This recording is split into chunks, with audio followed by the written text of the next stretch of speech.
gives a damn if Jeb Bush endorses Ted Cruz? That's a strike against you, ask me. You know, in person, he's nice, but now he's gone crazy. Look, I wouldn't go into a black church and start screaming "White Lives Matter."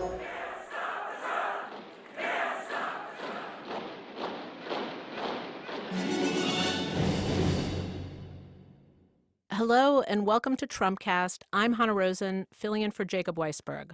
On today's show, I will be calling a very special guest, a Trump expert, also my mom. She told me that she's voting for Donald Trump, and there she is laughing. I want to know why. But before I do that, let's listen to Trump's latest tweets. Wow. At Politico is in total disarray, with almost everybody quitting. Good news, bad, dishonest journalist. I was not scheduled to be on At the O'Reilly Factor, pure fiction. Ted Cruz attacked New Yorkers and New York values. We don't forget. So great to be in New York. Catching up on many things. Remember, I'm still running a major business while I campaign and loving it.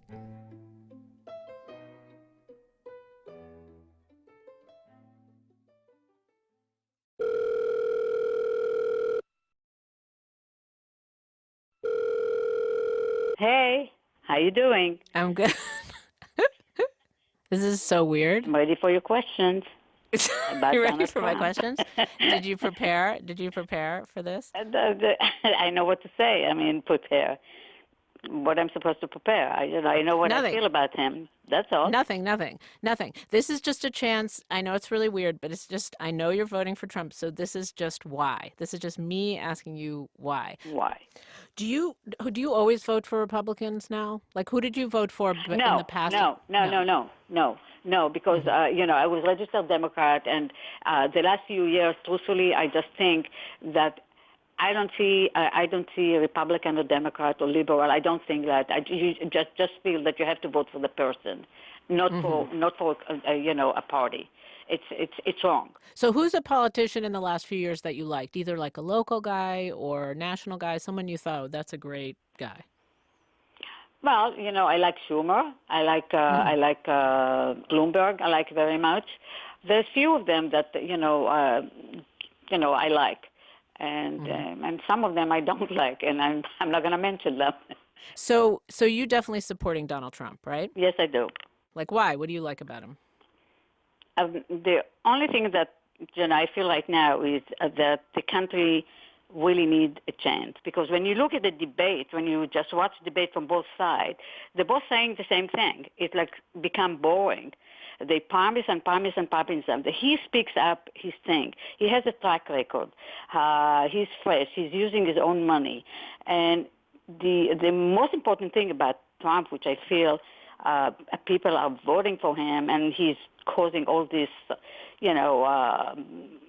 devotion that people want actually for him to he just wants to bring the glory. And I think they believe it, because Trump Wait, slow down. So what do you mean fresh? Like, what is fresh about him? Do you mean like the way he talks, his hair, or like what? First, he's not a regular politician.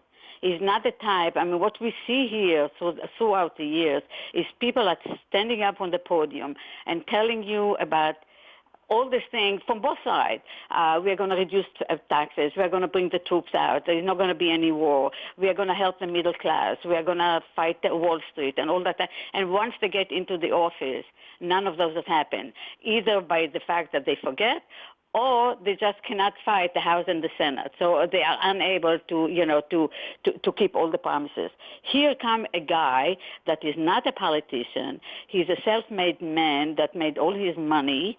He's using his money to run, and he accomplished things. And people all of a sudden see it as a hope.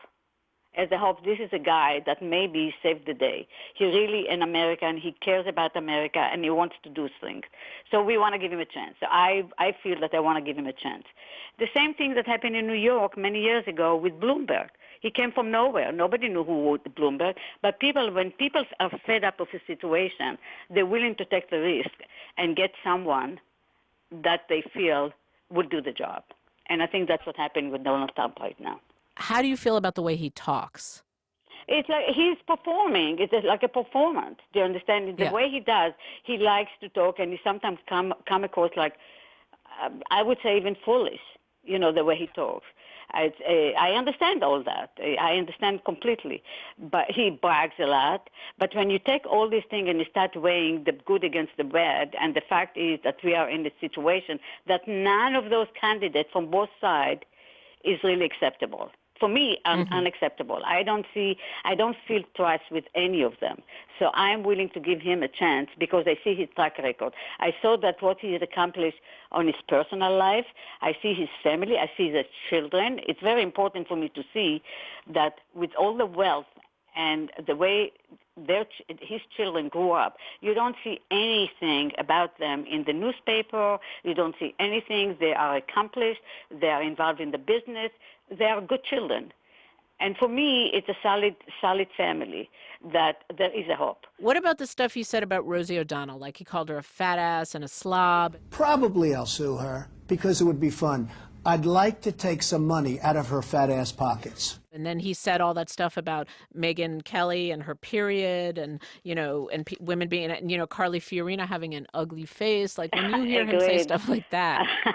Actually, that was very surprising because he obviously has a lot of people around him that direct him what to do. And I think he's trying to tone it down because he feels that it's really stupid and foolish.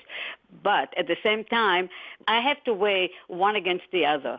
And for me, you take the scale and you figure, okay, he's not talking, and I'm sure that will be toned down the road.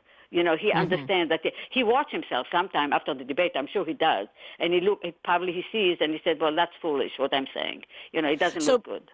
But what the language stuff brings up is not, it's partly what he actually thinks about women, but it's also partly the worry is the kind of temperament he has. Like, is he a person who loses his temper very quickly or who is capable of saying nasty stuff? Do you think about that? Does that worry you? It does. 100%. He's not 100% a person that I would say, okay, he's perfectly 100% fit to be president. But at the same time, I'm looking at the other candidate, and for me, he's better than them. I just feel that he is going to bring the respect because he speaks up exactly what people think. But Rosie O'Donnell, that was really silly. But he's running a big business, is an empire, and if he will talk like that throughout the day and throughout his business, that he's not going to be in today what he accomplished. He won't be able to do it. People will lose respect for him. So I don't think that in real life he's like that. I just don't believe it. Can you give me an example of a time when he, in a debate or some other time, said something and you thought, oh my God, finally someone is saying something that I believe and my friends believe. Finally someone says the truth. Like, what's an example that nobody else will say? What's an example of something he said like that?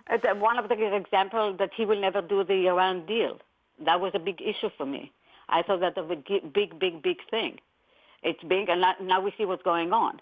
And he saw it, and he said he will never ever sign for something like that. He will never. He will back off. I mean, he will stand his ground, which it's a big danger. And he said that. All the other thing about the Mexican and everything like that, it was a secondary issue, and I don't believe half of the things that he's saying, about he's going to deport everybody. He knows he won't be able to do it. But Iran deal, it was a big thing, and, something that is a concern to all of us, and especially, for somebody like me. And he said that, and I thought that that's a very smart thing to do. What about the stuff he says about Mexicans or Muslims? We're not gonna let these people in. We're gonna make them build a wall and pay for it. Again, I think the way he phrased it, it came out really stupid. He should have really phrased it differently. I don't think he means that he's going to pick up all the Mexicans and deport them. It's not going to happen. And him as a smart man, he knows that that's not going to happen. He was, as far as he's saying that everybody is rapist and stuff like that. No, he doesn't. And then he retracted it through to the other debate by saying, I love Mexican and I have a lot of people that works for me. So the way he phrased himself sounded, the way he burst and stuff, talked like that, it was really silly. He thought that he's going to do a good thing because people right now in the United States are upset about the economy and the fact that the job is being taken away and the whole thing. So he thought talking like that is going to bring him some respect, but he didn't. And I think he realized that. Are you happy that Trump is from Queens? Do you feel like he's like a local Queens boy and you like that? No, I don't care. You don't care. What the neighbors from Queens in our building, like does everybody talk among themselves and they like Trump? What's the general feeling in Queens? There is very heated argument. A lot of people are completely don't want to, they said absolutely not. Look how he's talking. The same thing that you bring it up about women and the whole thing, that they don't see the whole point. And some people are completely behind him, 100%. So, what about okay, so listeners, Ellie is my dad. What about Ellie? Did you convince him to vote for Trump? Ellie, no. Ellie basically said he is not voting for anybody because he doesn't believe in anybody. He said they all promise one thing and then they don't deliver. So he's just giving up. He's giving up, but which I'm not going to let him. All right, well, there's going to be then, so you can take him to the poll booth. No, he's going to go to vote. You can put his hand on the No way. He's every year he says the same thing. But I said, if you like change, it doesn't make it for good or for bad, you have to vote. Otherwise, you can complain about situation. You have to vote. That's it. Okay, good. Yeah, this is the way I feel. I'm very strong about that. Momi, thank you so much. That was great. No problem. Okay. I hope I brought my opinion across clearly. You did great. I think Trump should hire you to be his Queen spokesperson. I'm going to send him in Twitter. All right. Excellent. Bye-bye. Bye. Bye. Love you. Bye. Love you. Bye-bye. That's it for today's episode of Trumpcast. Tell us what you think of the show by giving us a rating and a review on iTunes. And don't forget to hit subscribe while you're there to get our latest episode as soon as it's released. Give it a bunch of terrible 1-star reviews like I did. Really, really take them down. I mean, come on. This isn't classy at all, and I think we all know I'm about class. Trumpcast is produced by Henry Malofsky and Jason DeLeon. Slate's executive producer is Steve Lickteig. Andy Bowers is our chief content officer. Thanks to John DiDomenico, as always, for being the voice of the Don. And today, I'll leave you with a clip from the iHeartRadio Music Awards. Justin Timberlake is presenting Taylor Swift the award for Best Tour, and he makes a cute attempt at a political joke. I'm Hannah Rosen. Jacob will be back next week. Thanks for joining me on Trumpcast. Some people are out here to build walls. We ain't naming no names. But as an artist, that was a political joke. Shut up, you can't even vote. I'm kidding, I'm kidding. Taylor chooses to knock down walls and invite everyone to be on her #squad. Hi, this is Josh Levine from Slate's sports podcast, Hang Up and Listen. I'm here with Stefan Fatsis. Hello, Stefan. Hello, Josh. I'm here with Mike Pesca. Hello, Mike. Hi. And all three of us will be on the same stage coming up on April 25th, Monday night, in Washington, D.C. for a live show at the Woolly Mammoth Theater. It's very rare for us all to be together. It's going to be fun. Both of those things. It's rare for us to have fun, and it's rare for us to be together. So that's good. I'm glad we're getting both done at once. And to be together and have fun at the same time. Yes, that's right. So if you want to be with us, if you want to have fun, you can shoot that gap, thread that needle. Be there April 25th at the Woolly Mammoth Theater in Washington, D.C. To buy tickets, you can go to slate.com/live, April 25th, Washington, D.C. Hang Up and Listen live.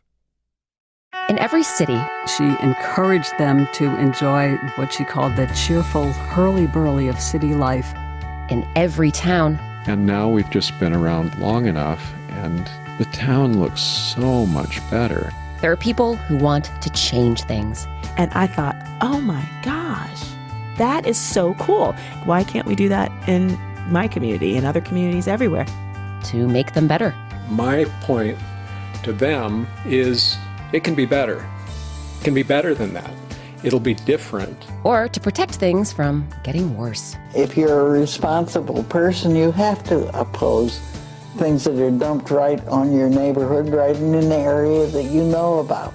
I'm Rebecca Shear, inviting you to check out Placemakers, the podcast from Slate Magazine about the spaces we inhabit and the people who shape them. Subscribe now to Placemakers. You'll never look at your community the same way again.